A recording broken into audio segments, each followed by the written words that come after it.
Tadej Pogacar back in action in his team's home race, the UAE Tour, with a very interesting stage design. An uphill sprint. They go through a hilly sand dune area. They did this a couple of years ago on the bike path, then finish at Liwa Palace, and it's an uphill sprint, even has a 9% pinch in it. So could the pure sprinters, which we have many of, all of them here, Philipsen, Koy, Milan, Merlier running into his lead out, could they survive it, or would it be for the punchers? We've got Van Aertveld, Only, who were good in China last year on a punchy stage, but of course, man who can sprint, man who can punch, man who can do it all. Tadej Pogacar in the World Champs jersey, he was one of the favourites for the stage. It was that hard, this final climb. And usually when he's racing, when we saw last year, he races to win. TV breakaway went with 2 Bardiani, man, that was pretty easily contained, so no surprises there. And they head to this sand dune area, and as I said, it's actually very, very hilly. Now, most of the teams actually weren't that interested in taking it up because the breakaway was on 1:48 and the peloton just was happy to peg it at 2 minutes. Little Trek going for stage favourite Johnny Milan. But it actually, when they come off the highway and get onto this bike path, it gets narrow. I don't know if it's a bike path. Anyway, we still see the sprinters teams chilling. The gap's 150, but you look here, it's steep. There's some pinches in this area, and UAE decide to increase the pressure. Now, maybe if there was an intermediate sprint at the top, they could have taken some bonus seconds. I think there was just KOM sprints. But you see Novak beginning to get into position. He's not just getting a bit on. UAE were going to try something over the lip of the next dune. Olav Koy struggling. He got dropped at this moment of the race. So UAE do a full lead out. They put it in a line. Novak launches Pogacar, but he doesn't get much separation. So in the end, you know, you're not really going to go anywhere. Maybe he thought he could get a group of guys, or anyway, maybe he just wanted to test the legs, and he had on the training session for today, do 2 by 30-second activations for the TT tomorrow. I'd believe that. But it doesn't go anywhere. Bora were really in position. They got Finn Fisher-Black here, Danny Van Poppel, Sam Wells, so they got options for both this stage and GC. Jay Vine rolling over the top of Pogacar. Vine looks like he's coming into really good shape after being strong on the Green Mountain stage of Tour of Oman. Vermeersch, their new signing in third wheel. Poggy goes again. But look at your man, Emmanuel Gebregsgebir. He's like, Poggy sits down, Emmanuel steps over him and says, yeah, I'm probably on 100 grand, but right now I'm able to, he probably could have attacked there. So Emmanuel, he's a really, really strong rider, versatile domestique, uphill, downhill, flat.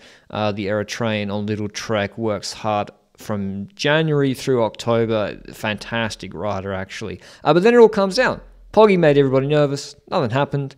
Pellizzari's lookalike gets more time in the breakaway, and you know they actually reel him in the last 10Ks, but it's nervous. First big bunch sprint for a lot of these riders this year. Van Aertveld's got the whole lotto train. Very nice to see on the left. And nervous for even Pogacar's team. Milano's taking a sip here and chops himself. Thank God Vine stays upright. He doesn't need any more bad luck. But Milano chops himself on Poggy. Goes into there's a big curb and he crashes hard. He hit his head. Lucky not to hit that pole.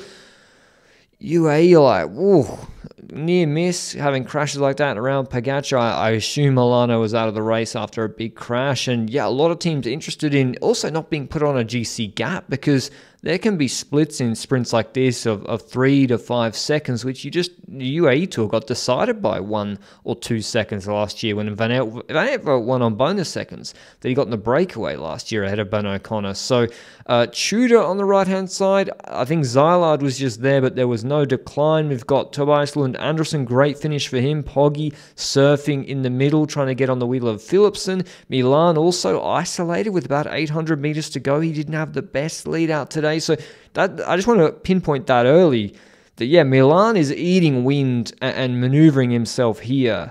Well, he's not eating wind, but he's maneuvering himself around from the last minute of this sprint. Pogacar goes really early. In the end, a mistake. A man who sometimes he can make a mistake and still win anyway, but it was a mistake. 300 meters to go against this sprint field fresh. It's not like it's at the end of Liège or something. Milan gets in his wheel, and the power difference, of the 85 keg unit can just sit and then sprint again.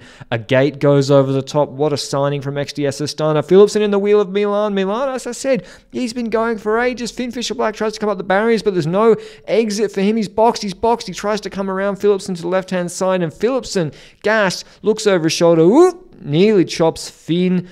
I don't think Finn would have won. I think Milan still was going to hold it. But you see, Poggy just goes to... I really think if Pogacar... How would Roglic have ridden this? If you go watch the Catalunya sprints, Roglic, if he's in the wheel, he would have come out of Milan's wheel. He would have been hunting Milan's wheel and then sprints the last 25 meters. And Poggy has to sit down at about 175. So I actually think when you look at who's in the top 7, Van Aert, Onley, Finn...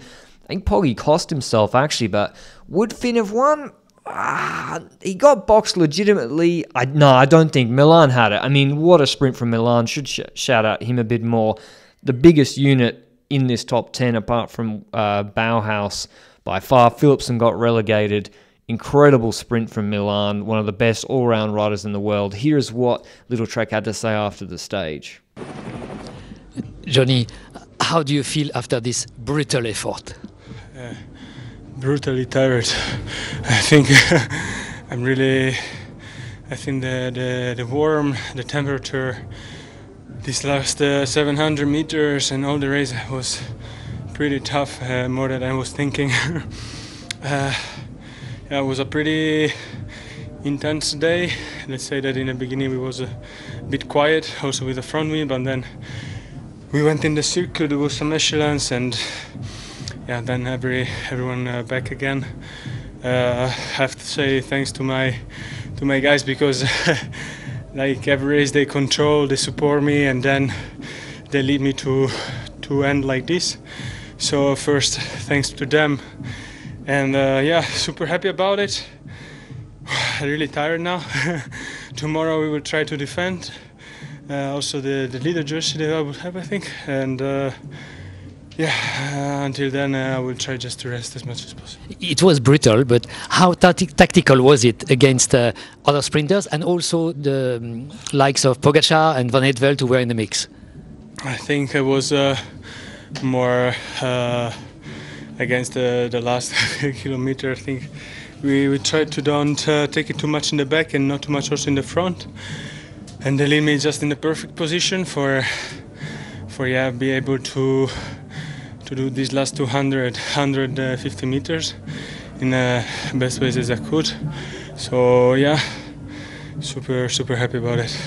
Complimenti. Grazie. But what a great opener. I hope they use that finish again. It gets the punchers involved, the sprinters. Really good stage. Hope you enjoy the video, and I'll see you with the TT recap tomorrow. Ciao.